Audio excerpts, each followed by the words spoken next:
Welcome everyone to the Fantasy Phoenix podcast, here to give you tips for NBL SuperCoach. Today's episode is going to be a little bit different. I did have the intention of just recording going off of future plans for this week without having a lot of the numbers, but I was actually nearly finished recording this episode, and as I switched to go back to my team to look at trade options, the game opened up. So we're going to redo things with a little bit more information. Essentially, it's going to be mostly the same as what I've just recorded, but not that that matters to you guys. We finished this week with 475 points, which was a slight rank drop down to 151st overall. As a Pokemon fan, particularly of Gen 1, that 151 makes me feel good, but in every other way, not so much. The good news is we probably didn't drop as much as I thought we were going to, so we'll take that as a bit of a win.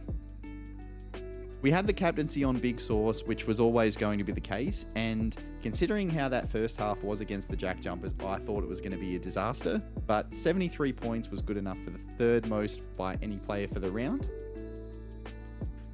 And then we had some mixed bag scorers. McCall and Miller with 66 and 70, I'll definitely take. They're going to be very important for this week, so there's no question about whether we're keeping them or moving them on. Crawford with a 61, probably could have been higher, but he outdid Milton Doyle by, I think, 12 points or so, and he didn't lose too much cash, but he might be on the chopping block this week. Bull Quoll and Bobby Klintman were very, very good. 49 for Bull Quoll and 52 for Bobby Klintman was good to just hold. I think he lost about $1,000, Klintman, and Bull Quoll obviously gained some cash. Alex Sarr lost a little bit of money as well, missing his break even by about 10 points. Armstrong, another little small cash rise, who I think he's someone that's fine to ride on the bench. Jalen Galloway and DJ Vasiljevic were our two trade-ins for Mitch Creek and Matt Kenyon. Pretty disappointed by Galloway, to be completely honest. 29 points across the double, by his standards, isn't really good enough. I will say that there were times in the games where he probably got a bit unlucky with a couple of turnovers, and DJ Hogue was actually feeling it, so he probably was the most beneficial. There was also times where someone like a Sean Bruce would just try and steal the rebound off him, so he missed some points, and there was assists that were left wide open for players missing shots. But we didn't bring him in for this week just gone. We brought him in for the Kings schedule moving forward. So we're not going to worry too much about it, and he's not going to be leaving the team. DJ Vasiljevic was our trade-in option for Adelaide. As I mentioned in the pod last week, there was a couple of options where we could have gone, but I thought, let's just go straight to the top. He's their best scoring player. He's their highest averaging player, and he had a break even at 3. So he managed to go up about 30K, which is awesome. So that's how our team went. Looking forward to this week, only 2 teams on the double with Cairns and Adelaide. Cairns bring that glorious run of 8 doubles in 9 rounds and 6 in a row to a close, which means I don't think that there should be anybody that you trade in from the Cairns Taipans. The only way that I think you trade in someone is if you don't have that many, or you only have one out of Miller and McCall and you're going to bring in the other one. Otherwise, I think they're the avoid for this week. Adelaide, on the other hand, have 3 doubles in the next 4 weeks. And with the tighter rotations that Scott Ninnis has got going on at the moment, their big 4 could very, very much be an option for that stretch of games at the minimum.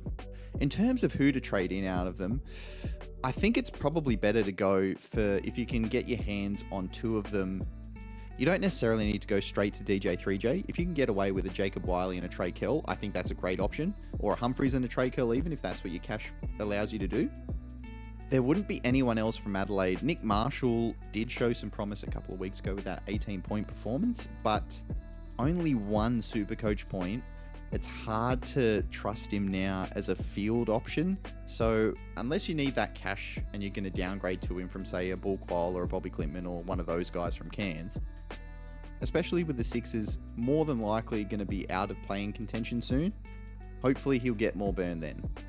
In terms of guys to sell and trade out, I think you can probably look to move some of the Cairns bench guys, depending on how many you have.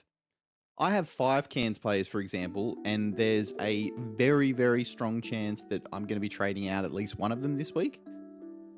If you've only got 1 or 2, and that's including Miller and McCall, then you can probably just leave them and look at bringing in the Adelaide players with some other guys.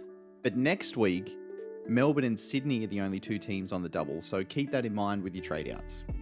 For captaincy, the most captain players and the most likely of options are going to be the 2 big Cairns boys and the 4 Adelaide guys. Of them, I would probably rule out Trey Kell and maybe even Isaac Humphries for their floors. They do have great ceilings, but their floors are pretty low. And it would leave Patrick Miller, Tajee McCall, DJ Vasiljevic, and Jacob Wiley. I'm going to have at least 3, if not 4 of these players myself. And to be honest, I'm not 100% sold on the way I want to go. Of the 4, they've all shown ceiling scores and some decent floor scores as well. The Cairns duo comes up against Sydney and Melbourne, so it's a bit of a mixed bag, with Sydney giving up a fair decent chunk of SuperCoach points over the last couple of weeks, but Melbourne being the best defensive team in the league with their lockdown stoppers Shaley, Delhi, and then you've got guys like Ian Clark, Flynn Cameron that are all there to back up as well. It's kind of hard, whereas the Adelaide guys come up against Perth and then Illawarra. It's a tough call. Obviously, the Cairns guys have shown the higher ceilings. You know, both have scored 66 points. I think they both have the 66 points, same as Cotton. So the very big individual game ceiling scores, but they have the tougher matchup. I think this is one of those weeks to go with your gut for your captaincy. Would still be undecided out of those guys who's going to get it for me. It's probably going to come down to Tajee McCall or DJ Vasiljevic, to be completely honest. But we'll have to wait and see.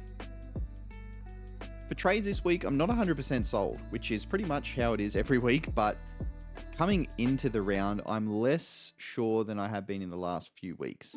We already got in the main Adelaide guy we wanted in DJ 3J. We've got the 2 Cairns big guns. And considering there's only 2 teams on the double this week, Source is fine to hold as the starting 5, which is what I plan to do as well. The potential is obviously DJ 3J comes onto the court for Crawford, and then we need someone to replace Jalen Galloway. We can move Bull Quoll in that spot already, and then our trades can just be set up, helping us set up for the next few weeks. The other option is we go a little bit more aggressive with them, and we move out someone like a Bull Quoll and a Jordan Crawford to bring in Jacob Wiley, and we could even then move Saar to the 4 spot and bring in Humphries as well, and have the 2 big Cairns guys and then the 3 Adelaide boys as our starting lineup. As always, we'll post the final team on X, so make sure you're following us there at FantasyPhoenix_. And thank you so much, everyone, for watching or listening wherever you tuned in. We always appreciate it. If you could hit that like button and subscribe if you enjoyed the content or if it helped you, that's greatly appreciated. Or hit that follow button if you're listening on Spotify. Speaking of X earlier, if you have any questions, start sits, any of that sort of stuff, feel free to hit us up on Twitter and we'll do our best to answer them to hopefully the best of our ability to get the best result for everyone. Thank you so much again, everyone, for watching. Good luck for round 13, and we'll see you in the next episode.